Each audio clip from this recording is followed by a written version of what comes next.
Yun, maulan-ulan na umaga mga idol.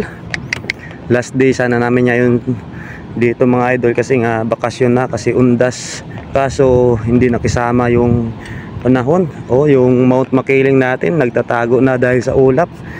Maulan dito mga idol, kaya nako, hindi tayo makapagtrabaho ng maayos dito mga idol. At siya nga pala, mayroon na naman tayo i-shoutout. Kaya shoutout muna natin yan. So ayan, shoutout kay John Oliver Tambong. Shoutout na rin kay Sandra Tudo Taladtad de la Cruz. At kay Idol Arnold Idala.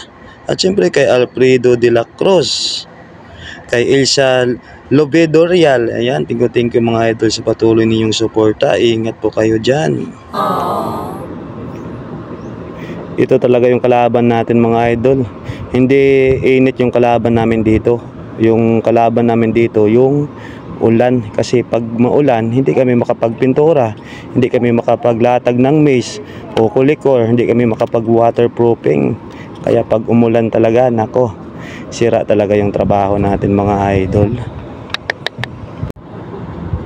Kahit yung bagyo dun mga idol, yung sa Abra, ayan, tinatabunan na rin ng makapal na ulap yung bundok, sigurado. At saka papunta pa dito yung hangin, ayun pa dito, sigurado malakas yung ulan nito. Yan, maulan dito sa Batangas mga idol. Kamusta naman yung mga lugar ninyo dyan mga idol? Paki-comment nga kung okay naman dyan. At kung okay naman o masama din panahon, mag-iingat lang tayo palagi mga idol. Yan.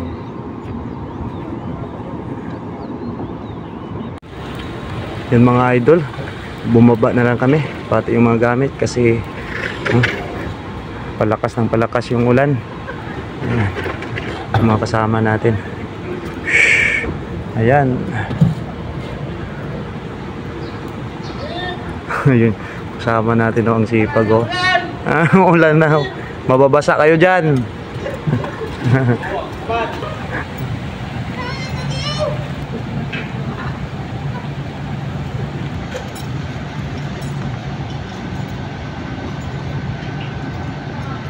Matagal pa rin. Mamaya po, mapasama na sa na...